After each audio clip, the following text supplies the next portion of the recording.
बच्चों चैप्टर की स्टोरी पढ़ने के बाद सब बच्चों को लगता है कि मैम सब समझ आ गया, और कुछ बच्चे तो इतने कॉन्फिडेंट होते हैं कि कल ही एग्जाम दे देंगे। बट गाइस, अब आने वाला है रियल मोमेंट ऑफ ट्रुथ, क्योंकि आज हम करने वाले हैं आपकी क्लास 9th इंग्लिश की न्यू एनसीईआरटी बुक कावेरी के chapter first how I taught my grandmother to read की बुक एक्सरसाइज। और आज हम देखेंगे कि किसने स्टोरी को एक्चुअल में समझा है और किसने सिर्फ रीडिंग कंप्लीट की है। तो चलिए बिना देरी किए शुरू करते हैं एकदम मिस्टी क्लासरूम फन स्टाइल में। इस वीडियो में हम कवर करेंगे स्टेप बाय स्टेप सारे क्वेश्चन आंसर्स, तो बीच में वीडियो को बिल्कुल मत छोड़ना वरना कंफ्यूजन पक्का। तो चलिए शुरू करते हैं। The first question is check your understanding. First starting में बच्चों आपको ट्रू फॉल्स दिए हैं, तो चैप्टर में से कुछ स्टेटमेंट है, कुछ ट्रू और कुछ फॉल्स, तो आपको बताना है answer. The first statement is, पहले क्वेश्चन पढ़ लेते हैं। State whether the following sentences are true or false. Share your answers with your classmate and teacher. यहाँ बताने हैं कि ये sentences true है या false है, और अपनी क्लासमेट और टीचर के साथ आंसर शेयर करना है। First statement is, the grandmother wanted to learn the Kannada alphabet to gain independence. जो grandmother थी वो कन्नड़ अल्फाबेट को सीखना चाहती थी क्योंकि वो इंडिपेंडेंस को गेन करना चाहती थी, इंडिपेंडेंट होना चाहती थी। तो ये ट्रू स्टेटमेंट है, हम यहां लिख देंगे true. Next, the grandmother asked someone in the village to read Kashi Yatri to her while the narrator was away. Grandmother ने किसी पर्सन को, गांव के किसी पर्सन को बोला काशी यात्री पढ़ने के लिए, जब उनकी जो नरेटर थी, उनकी ग्रैंड डॉटर जो थी वो पास के गांव में गई थी। तो ऐसा नहीं था, उन्होंने नहीं बोला था क्योंकि वो इस में ऐसा फील कर रही थी कि उनको सब क्या सोचेंगे कि ये इनको पढ़ना नहीं आता, तो वो शेम लेस फील हो रही थी, शेम उसको उनको शर्म आ रही थी किसी से ये कहने में कि मेरे लिए ये नोवेल पढ़ दो। The next is, the narrator was the grandmother's first teacher and taught her how to read Kannada. जो नरेटर थी वो जो ग्रैंडमदर की पहली टीचर थी और उन्होंने उनको कन्नड़ पढ़ना सिखाया। तो हाँ, ये करेक्ट है। जो नरेटर थी, जो ग्रैंड डॉटर थी, वो अपनी ग्रैंडमदर की पहली टीचर थी जिन्होंने अपनी दादी को कन्नड़ लैंग्वेज को पढ़ना सिखाया था। Come to the next statement. The grandmother believed that there was no age limit for learning. Grandmother ये इस पर बिलीव करती थी कि पढ़ने की या सीखने की कोई उम्र नहीं होती है। तो this is also true. वो 62 की एज में भी कन्नड़ लैंग्वेज सीखना चाहती थी। The grandmother touched the narrator's feet as a mark of respect for her as a teacher. जो ग्रैंडमदर हैं उन्होंने अपनी ग्रैंड डॉटर के नरेटर के पैरों को छुआ। किसके लिए, किस वजह से? क्योंकि एज अ टीचर, वो उनकी टीचर थी, उन्होंने उनको पढ़ना लिखना सिखाया और रेस्पेक्ट देने के लिए उन्होंने अपनी टीचर के, अपनी ग्रैंड डॉटर के पैर छुए। तो ये भी करेक्ट सेंटेंस है, ऐसा उन्होंने किया था। The narrator was disappointed with the progress her grandmother made her in learning to read. जो नरेटर थी वो डिसअपॉइंट हो गई, किसकी परफॉर्मेंस से? अपनी ग्रैंड मदर की परफॉर्मेंस से, जो उन्होंने प्रोग्रेस की लर्निंग में। तो ऐसा नहीं था, वो तो प्राउड फील कर रही थी कि उन्होंने इतने कम टाइम में अब जल्दी से सब कवर कर लिया और पूरा सब कुछ सीख लिया। तो ये कुछ स्टेटमेंट थे। चलते हैं नेक्स्ट क्वेश्चन पर।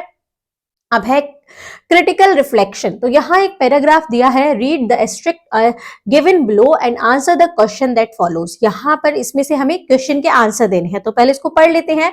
है ये चैप्टर में से ही, तो एक बार मैं आपको इसको पढ़कर रिवाइज करा देती हूँ, उसके बाद इसके क्वेश्चन आंसर्स करेंगे। When I came back to my village, I saw my grandmother in tears. जब मैं गांव वापस आई तो मैंने अपनी ग्रैंडमदर को रोते हुए देखा। I was surprised for I had never seen her cry even in the most difficult situation.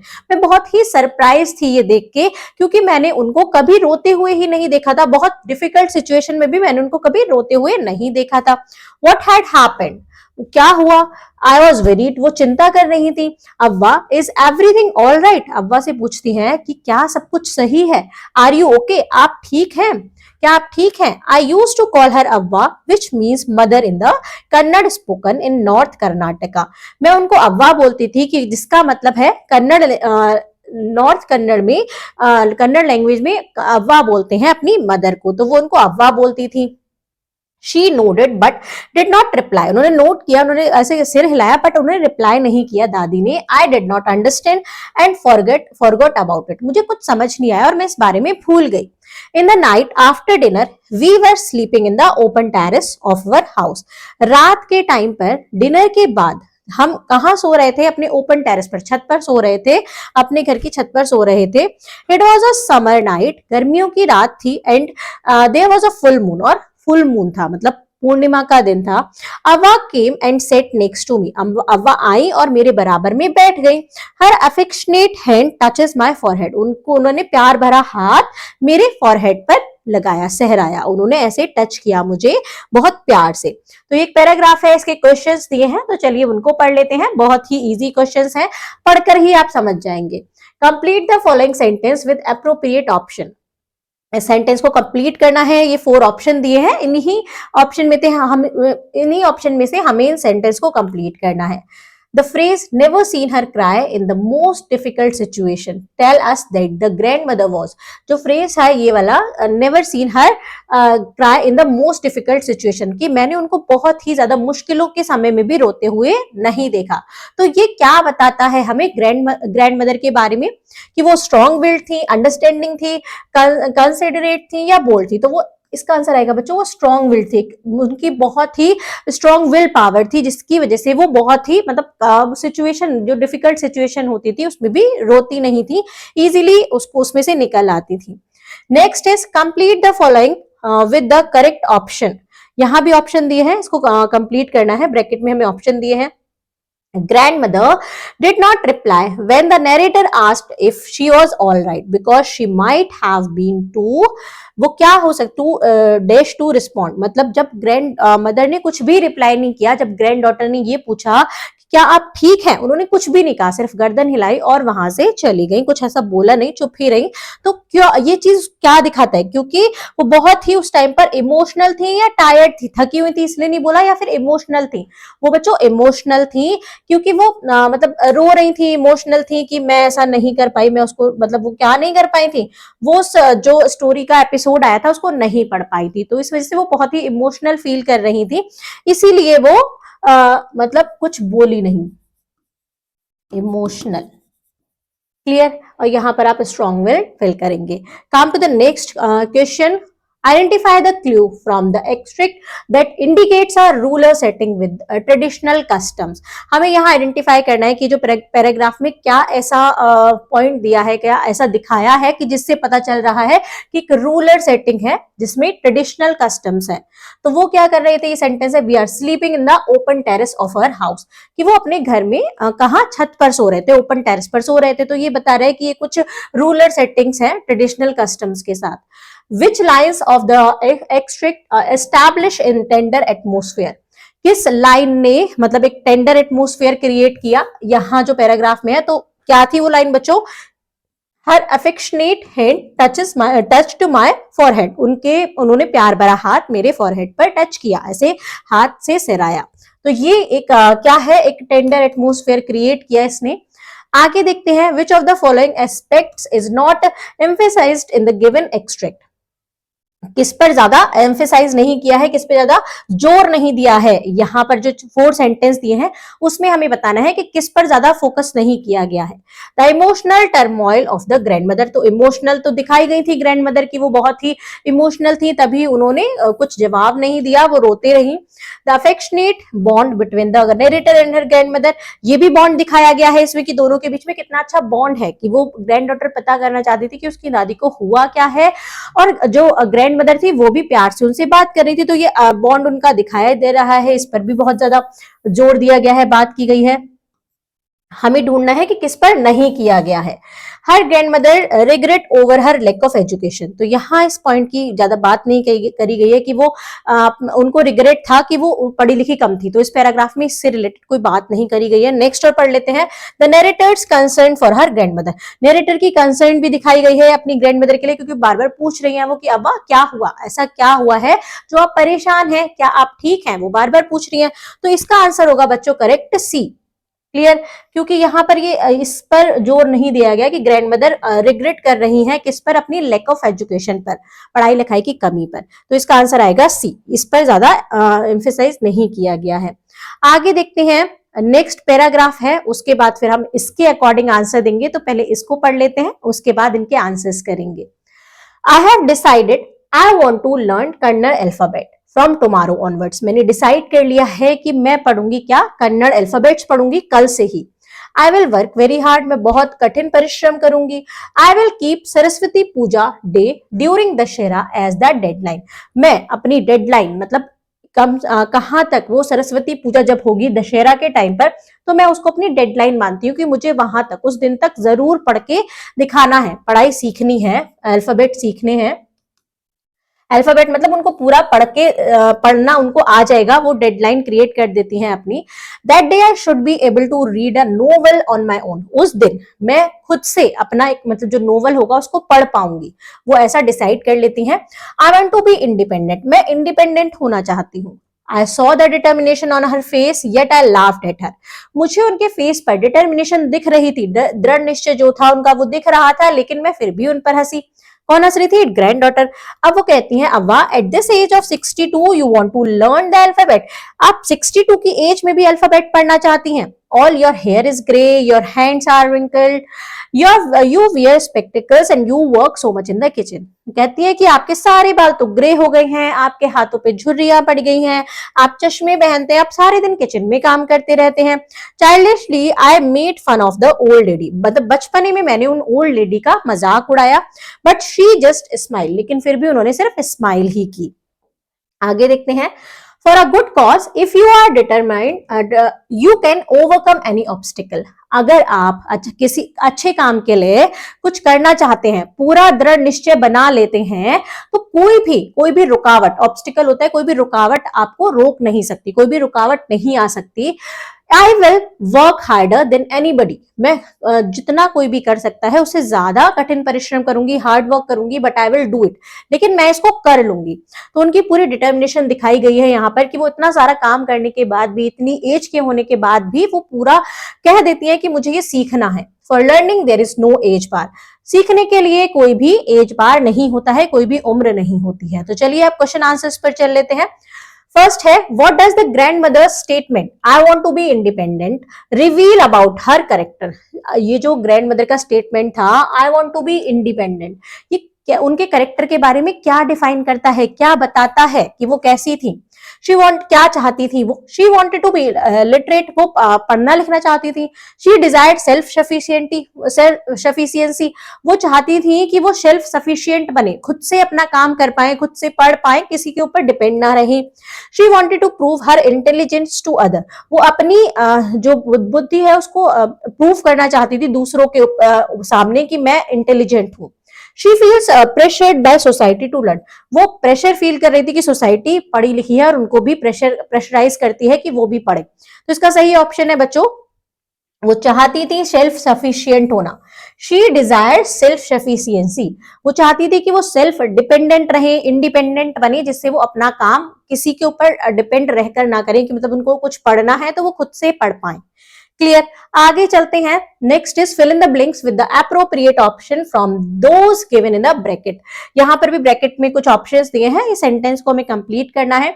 The grand mother determination shows that learning has no dash, यहां पर हमें बताना है कि ग्रैंड मदर की जो डिटर्मिनेशन थी वो दिखा रही है कि लर्निंग की कोई भी एज लिमिट नहीं है, जेंडर बायस नहीं है, कल्चरल बैरियर्स नहीं है। तो यहाँ पर जो ग्रैंड मदर की दिखा रही है डिटर्मिनेशन, वो दिखा रही है कि लर्निंग की कोई भी एज लिमिट नहीं है, लर्निंग की कोई भी एज लिमिट नहीं होती है।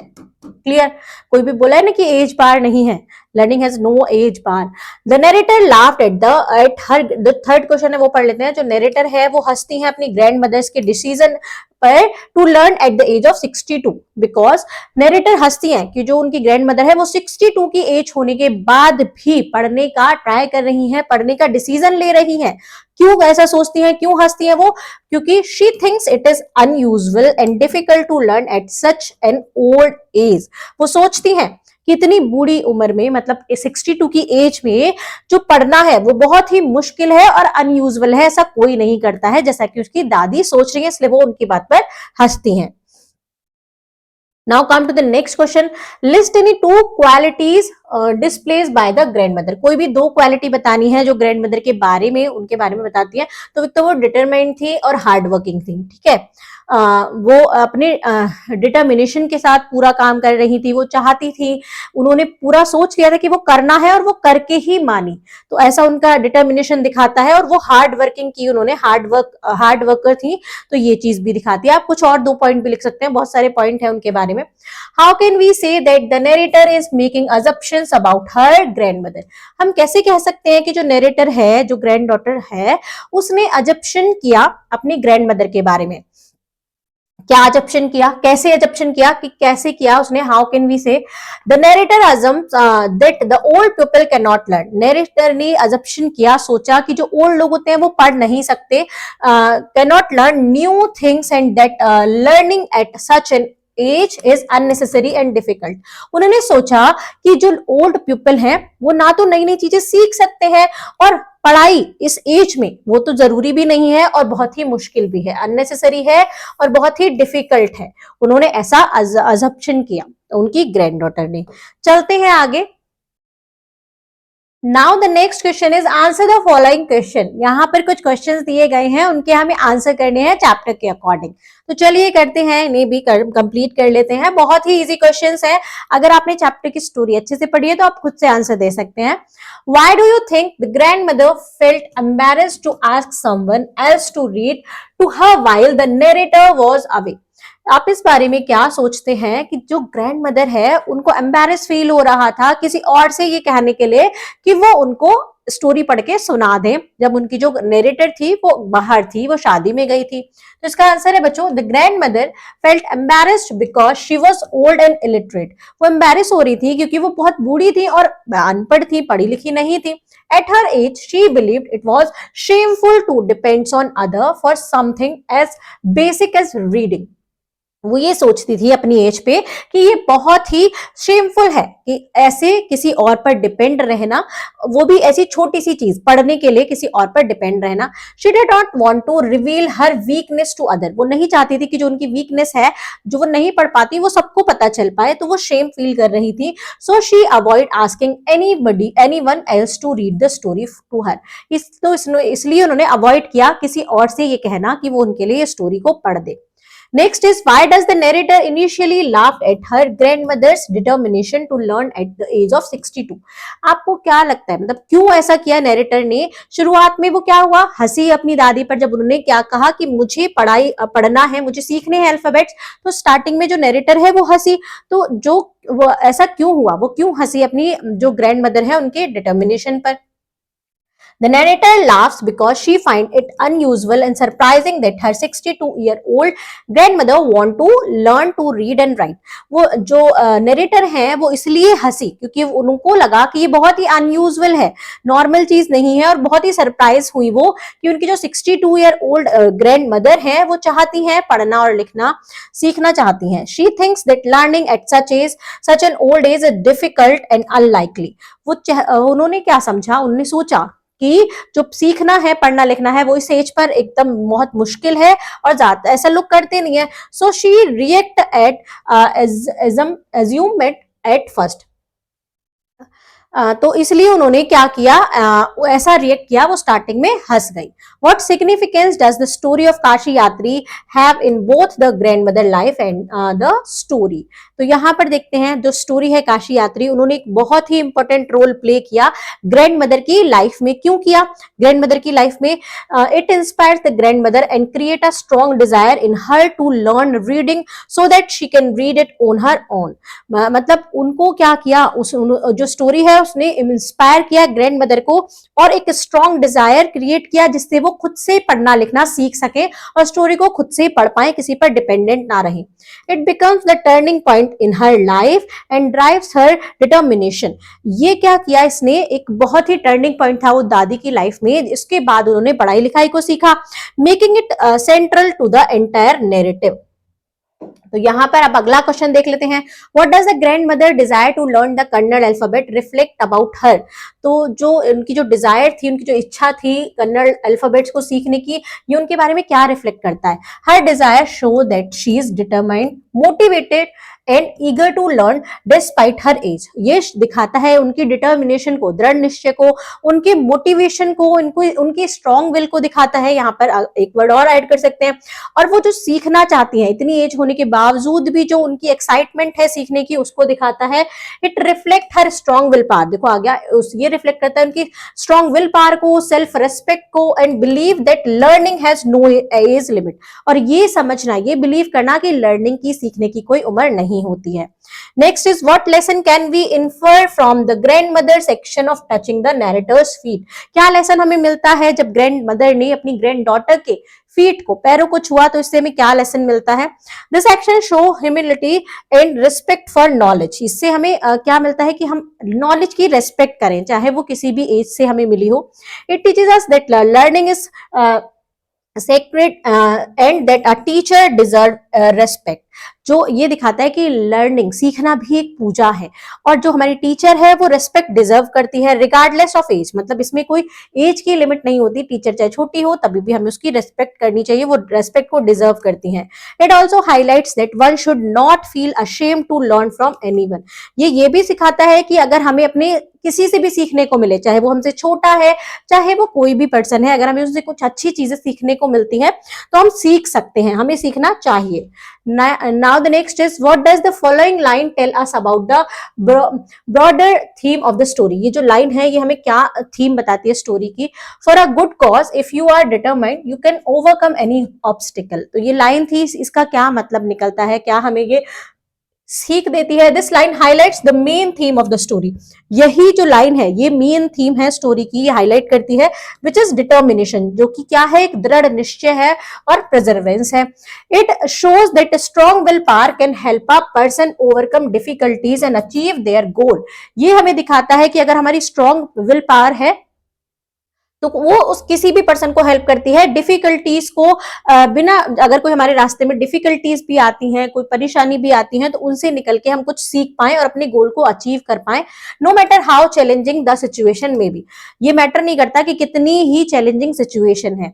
How effectively does the story highlight the value of education in supporting personal independence. ये how effectively does the story highlight, कैसे हाईलाइट किया जो वैल्यू है एजुकेशन की, और कैसे पर्सनल इंडिपेंडेंस को सपोर्ट किया स्टोरी ने। The story effectively shows that the education leads to independent. Education से हमें इंडिपेंडेंस मिलती है, ये दिखाती है ये story. The grand mother's journey from being dependent on others to reading her own proves that education empower individual. It help them gain confidence, self-respect and ability to live independently।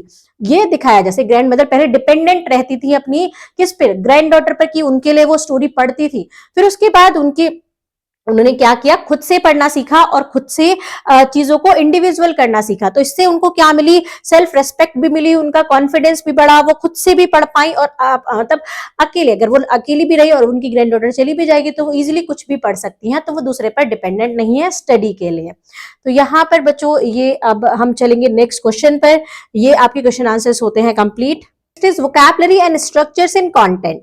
यहाँ पर बच्चों chapter में एक sentence दिया था, एक expression था, hide and seek. एक सेंटेंस में ये आया था ना कि बच्चे हाइड एंड सीक का गेम खेलते हैं टेम्पल के कोर्टयार्ड में, तो वहां पर ये जो वर्ड यूज हुआ है, ये एक्सप्रेशन जो यूज हुआ है, तो ये क्या होता है बच्चों, इसको बाइनोमियल बोलते हैं। अब बाइनोमियल क्या होता है, बाइनोमियल एक एक्सप्रेशन है जिसमें दो वर्ड कॉन्सिस्ट होते हैं, दो वर्ड से मिलकर बना हुआ होता है, जो लिंक होता है किसी कंजक्शन के साथ। कैसे, एंड से या और से, जैसे हाइड एंड सीक, हाइड और सीक, तो यहां पर ये एंड से जुड़ा हुआ है। ऐसे एग्जांपल के लिए देख लेते हैं, ऑड्स एंड एंड, राइट और रॉन्ग, सही या गलत, ठीक है। इस टाइप से यहाँ पर हमें दो कॉलम दिए हैं, उसमें हमें मैच करना है यहाँ पर बाइनोमियल्स कौन कौन मीनिंग के साथ। तो कॉलम ए और कॉलम बी है, यहाँ पर बाइनोमियल्स दिए हैं, तो चलिए इनके आंसर्स देख लेते हैं। बाइनोमियल्स है sink or swim, on and off, mixed and match, all or nothing, part and parcel, pick and choose, sooner or later, leaps and bounds. तो सिंक और स्विम का मतलब क्या होता है, सिंक और स्विम का मतलब होता है सक्सेड और फेल विदाउट हेल्प, या तो सक्सेड करो या फिर बिना हेल्प के फेल हो जाओ। तो यहां पर मैं इसको मैच करूंगी तो थोड़ा सा कंफ्यूजिंग होगा, तो नेक्स्ट पेज पर इसके आंसर्स देख लेते हैं।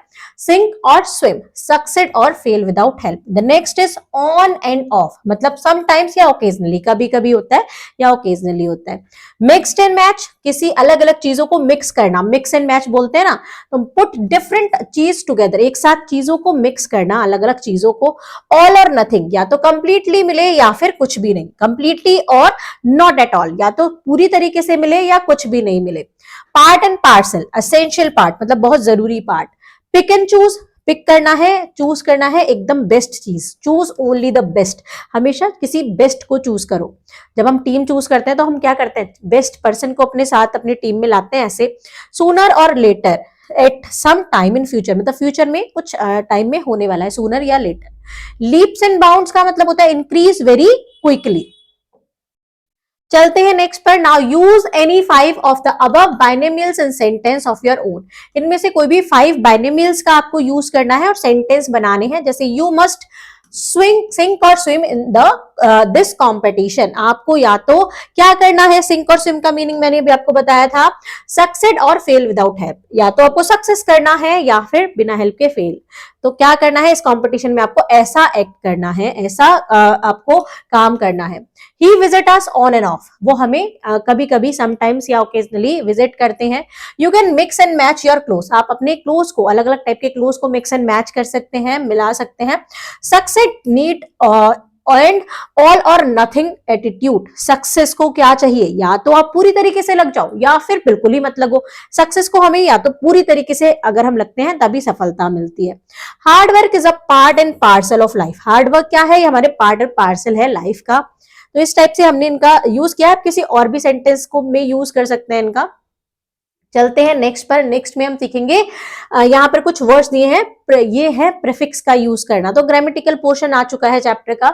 अनयूजुअल, अनफॉर्चुनेटली, अनहैप्पी, रिस्पेक्टिव और इंडिपेंडेंट, ये कुछ वर्ड हैं। तो ये वर्ड है बच्चों, ये कैसे बने हैं, इसमें प्रीफिक्स ऐड हुआ है, जैसे अन है, अन यहाँ पर ऐड हुआ है, इन ऐड हुआ है ना, अन है, एर है, इस टाइप से, आर, in or in, to given an opposite or negative meaning to the word. ये चीज क्या करती है, नेगेटिव या अपोजिट मीनिंग देती है। जैसे फॉर्चुनेटली, उसका अपोजिट हो जाता है अनफॉर्चुनेटली। डिपेंडेंट, डिपेंडेंट का अपोजिट अगर हम प्रीफिक्स लगा देंगे इन, तो क्या हो जाएगा, इंडिपेंडेंट। क्लियर, तो इससे हमारे बनते हैं प्रीफिक्स को ऐड करके अपोजिट और नेगेटिव वर्ड वाले meaning. Now make words by adding the suitable prefix given in the box। आगे हमें दिए हैं कॉलम ए कॉलम बी, हमें क्या लगाना है, सुइटेबल प्रीफिक्स लगाना है इनके नेगेटिव मीनिंग करने के लिए। देखो हमें प्रीफिक्स भी दिया है, अन, इम, डिस, इन, मिस, एक्स्ट्रा। क्लियर, यहाँ कॉलम ए में दिया है पॉपुलर, एक एग्जाम्पल भी करके दिखाया है अनपॉपुलर। नेक्स्ट है बिलीव, तो बिलीव का क्या हो जाएगा बच्चों, डिसबिलीव। इंपॉर्टेंट, अनइम्पॉर्टेंट, इसका नेगेटिव बन गया, अन इसमें हमने ऐड कर दिया। Respect, disrespect, correct, incorrect, continue, discontinue, understand, misunderstand, ordinary, extra ordinary, extra लगा दिया तो एक्स्ट्रा ऑर्डिनरी हो गया। Interesting, uninteresting, possible, impossible. तो ये कुछ वर्ड्स है जिसमें हमने प्रीफिक्स का यूज किया है और इनके अपोजिट वर्ड्स बना दिए हैं। Now identify any 5 words with prefix from the story and make sentence using each. तो यहाँ पर बच्चों चैप्टर में से हमें कुछ ऐसे वर्ड्स को यूज कर उठाना है और उनके सेंटेंसेस बनाने हैं जो प्रीफिक्स जिसमें यूज हुआ है। जैसे यहाँ मैंने अंडरलाइन नहीं किया, she felt unhappy, unhappy chapter में आया तो हमने अनहैप्पी से एक सेंटेंस बना दिया, she felt unhappy when she could not read the story. वो बहुत ही दुखी हुई, हैप्पी मतलब खुश, खुश, और अनहैप्पी मतलब दुख, तो दुखी हुई वो बहुत जब वो स्टोरी को नहीं पढ़ पाई। इट वॉज अनयूजुअल, अनयूजुअल क्या है यहाँ पर जो चैप्टर में यूज हुआ है प्रीफिक्स के साथ, अनयूजुअल का opposite unusual. It was an unusual decision for a 62 year old woman to learn, एक ये अनयूजुअल डिसीजन था कि 62 ईयर की ओल्ड लेडी पढ़ने के लिए डिसीजन लेती है। शी बिकेम इंडिपेंडेंट, वो क्या बनना चाहती थी बच्चों, इंडिपेंडेंट। तो ये भी चैप्टर में आया इंडिपेंडेंट, तो डिपेंडेंट थी वो पहले, बेटे डॉटर पर, ग्रैंड डॉटर पर डिपेंडेंट रहती थी, अब वो बनना चाहती थी independent. She became independent after learning to read, पढ़ना सीखने के बाद वो इंडिपेंडेंट बनना चाहती थी। We should respect teacher is irrespective of their age. हमें रेस्पेक्ट करनी चाहिए टीचर्स की, उनकी एज को नहीं देखना है, बट हमें उनकी रेस्पेक्ट करनी है, चाहे उनकी कोई भी एज हो। तो ये वर्ड यूज हुआ है। अनफॉर्चुनेटली, फॉर्चुनेटली का opposite unfortunately, she had to depend on others before learning. जब उन्हें नहीं पढ़ना आता था तो वो अनफॉर्चुनेटली डिपेंडेंट थी किस पर, अदर्स पर पढ़ने के लिए। तो ये कुछ ऐसे वर्ड्स हैं जो चैप्टर में आए हैं, उनके हमने सेंटेंस बनाए, आप कुछ और सेंटेंस भी बना सकते हैं। अब आते हैं नेक्स्ट क्वेश्चन पर। The next is, in the sentence I knew then that my student had passed with flying colours. जो ये सेंटेंस है बच्चों, मैं जानती थी कि मेरा स्टूडेंट क्या हुआ होगा, पास हो गया है बहुत ही अच्छे नंबर से, flying with passed with flying colours. तो ये क्या है, the phrase is passed with flying colours, ये क्या है बच्चों, ये इडियम्स है। द मीनिंग आउटस्टैंडिंग परफॉर्मेंस, जिसका मतलब है कि उन्होंने आउटस्टैंडिंग परफॉर्मेंस दी है और वो अच्छे नंबर से पास हो गई हैं। Now match the idioms related to learning, यहाँ लर्निंग से रिलेटेड कुछ इडियम्स दिए हैं, तो आपको आप मैच करने हैं कॉलम ए से कॉलम बी में उनके मीनिंग्स के साथ। आप डिक्शनरी से भी रेफरेंस ले सकते हैं, बट यहाँ पर मैं आपको इसके आंसर्स बता रही हूँ। तो इनके आंसर्स देखते हैं। The first is to hit the book. Book, इसका मतलब क्या है, to hit the books, to study seriously, मतलब सीरियसली, सीरियस होके पढ़ना। टू ड्रॉ अ ब्लैंक, मतलब जब हम क्या बनाते हैं, एक ब्लैंक आते हैं, फिल इन द ब्लैंक्स होते हैं, तो उसमें ब्लैंक बनाते हैं, क्यों क्यों बनाते हैं, to be unable to remember, मतलब हमें याद नहीं आ रहा है इसलिए हमने ब्लैंक बना दिया, जिसको याद आएगा वो उसको फिल करेगा, तो आपके लिए फिल इन द ब्लैंक्स बनाए जाते हैं। टू लर्न द रोप्स, इसका मतलब क्या है बच्चों, to learn the ropes, to understand how to do an activity, ये सीखना कि हम किसी एक्टिविटी को कैसे कर सकते हैं। तो मैं इसको आंसर ऐसे लिख देती हूँ कि फर्स्ट का ये हो गया बच्चों, फर्स्ट का हो गया थर्ड, यहाँ पर लिख देते हैं, आप मैच कर लीजिएगा। फर्स्ट का हो गया थर्ड, सेकंड का है टू ड्रॉ अ ब्लैंक, मतलब to draw a blank, to be unable to remember, second का हो गया हमारा फोर्थ। नेक्स्ट है, सेकंड का हो गया हमारा फिफ्थ, सेकंड का है फिफ्थ। थर्ड है हमारे पास टू लर्न द रूप्स का मीनिंग है to understand how to do an activity, sixth one. Next है टू रेक्स वंस ब्रेन, मतलब to rack one's brain, to think very hard, क्या बहुत मतलब बहुत ही याद करके, जैसे दिमाग पर जोर डाल के जब सोचते हैं, टू थिंक वेरी हार्ड। तो फोर्थ का हो जाएगा बच्चों सेकंड। नेक्स्ट है fifth, to learn by heart, तो ये इसका हो जाएगा टू मेमोराइज समथिंग, किसी चीज को याद करना, किसी चीज को बहुत ही गहराई से याद करना, मतलब हम जैसे हम याद करते हैं किसी चीज को, तो to learn by heart. Fifth का हो जाएगा बच्चों फर्स्ट। और नेक्स्ट हमारे पास बचा sixth, burn the midnight oil, तो इसका मतलब हो जाता है टू स्टडी और work late in the night, रात में लेट नाइट तक स्टडी करना। तो ये सारे क्या हैं, ये इडियम्स हैं और इनके मीनिंग यहाँ पर, ये सारे स्टडी से रिलेटेड हैं, इनके मीनिंग यहाँ पर बताए गए हैं, हमें मैच करने थे सो हमने कर दिए हैं। Now use these idioms in sentences of your own, in idioms का यूज करना है अपने सेंटेंस में, तो हम कर सकते हैं I need to hit the books before exam, मुझे सारी बुक्स को सीरियसली पढ़ना है एग्जाम से पहले, तो हिट द बुक्स आ गया यहाँ पर, to hit the books. I tried to answer but drew a blank, मैंने ट्राई किया आंसर करने का पर मुझे आंसर समझ नहीं आया, याद ही नहीं आया। She is learning the rope of her new job, वो सीख रही है, किसी न्यू एक्टिविटी को सीख रही है, तो यहाँ पर वो क्या सीख रही है, न्यू जॉब, अपनी न्यू जॉब में जब किसी में हम एंट्री करते हैं तो हम काम सीखते हैं, तो वो भी क्या कर रही है, सीख रही है, लर्निंग द रोप्स। नेक्स्ट है he racked his brain to solve the problem, so क्या किया उसने, रेक्ड हिज ब्रेन का मीनिंग क्या था बच्चों, यहाँ पर था कि यहाँ पर था सोचना, rack the brain. I learn the poem by heart, मैंने दिल से मेमोराइज की है अपनी जो पोएम है, बाय हार्ट मतलब होता है दिल से करना, किसी चीज को मेमोराइज करना, याद करना, ठीक है। तो उसने I learn the poem by heart. She burn the midnight oil to prepare for exam, उसने क्या किया, बर्न द मिडनाइट ऑयल तो यहाँ पर उसने रात तक, लेट नाइट तक स्टडी की एग्जाम में, एग्जाम के लिए प्रिपरेशन करने के लिए। तो यहाँ पर ये सेंटेंसेस में यूज हो गए हैं ये इडियम्स। आप कुछ भी और यूज कर सकते हैं, कुछ भी और सेंटेंसेस बना सकते हैं। Now read the following sentence from the text and underline the verbs. यहाँ पर सेंटेंसेस को पढ़ना है और वर्ब्स को अंडरलाइन करना है। तो देखो यहाँ पर Secretly, I bought काशी यात्री which had been published as a novel by that time. चुपचाप में क्या लेके आई, काशी यात्री। तो यहाँ पर वर्ब है बच्चों bought, ठीक है, which had been published as a novel by that time.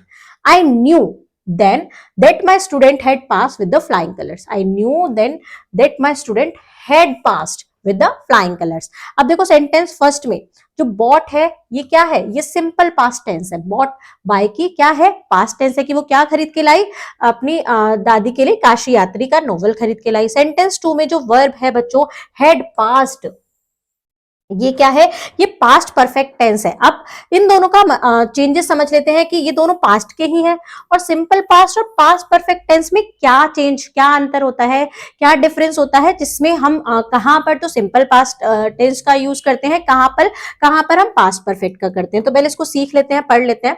We use past perfect tense to indicate to completed action. To completed action, हम पास्ट परफेक्ट टेंस दो कंप्लीटेड एक्शन के साथ हम इसका यूज करते हैं। तो वो होती है बच्चों, एक तो तभी की तभी, मतलब तुरंत ही हुई है, जैसे मैं अभी पढ़ के उठा हूं, मतलब तुरंत ही पढ़ के उठाऊं, या फिर मैं अभी खाना खाकर उठा हूं, खाना खाया है मैंने, खाना खा चुका हूं।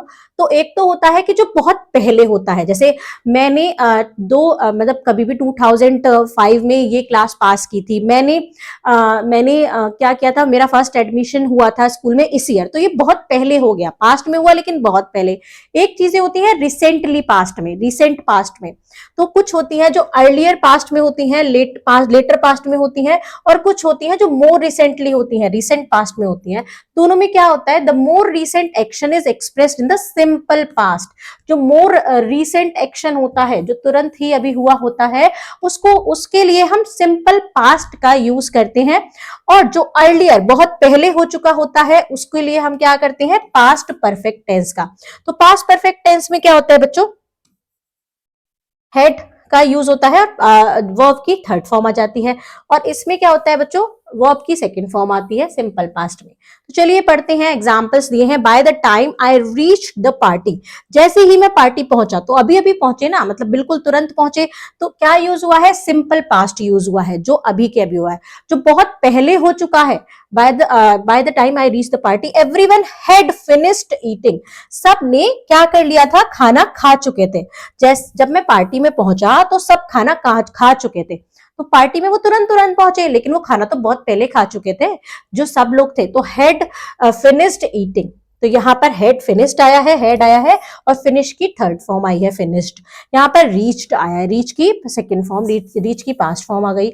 नेक्स्ट देख लेते हैं, व्हेन शी रिटर्न होम, जब वो घर वापस आई, तो अभी अभी तुरंत वापस आई है। Her brother had finished the project, उनके भाई प्रोजेक्ट को फिनिश कर चुके थे, कंप्लीट कर चुके थे प्रोजेक्ट को।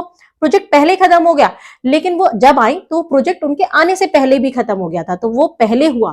तो रिसेंट पास्ट में कौन सी चीज हुई, कि वो घर आई, है ना।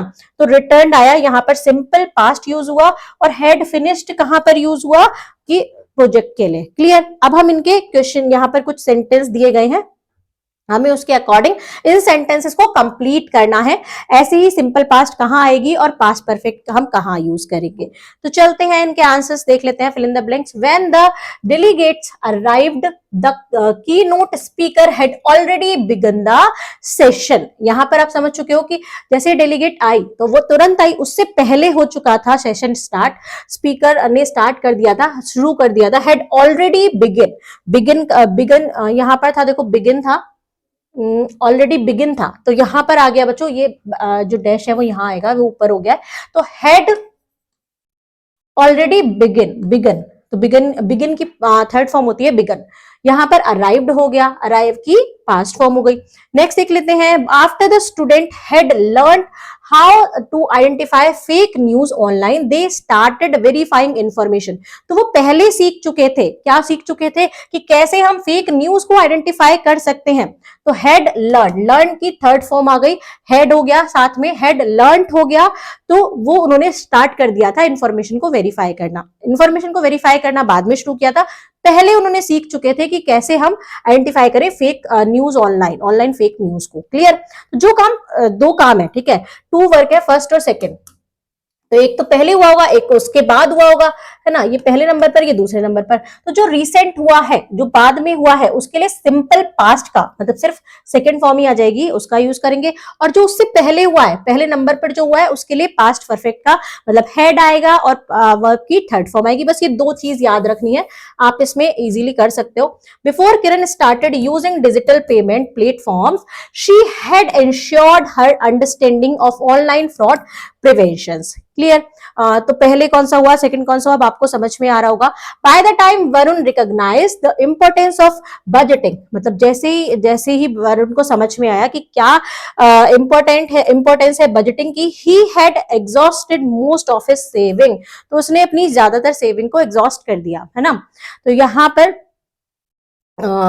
इसको आपको समझ में आ गया होगा।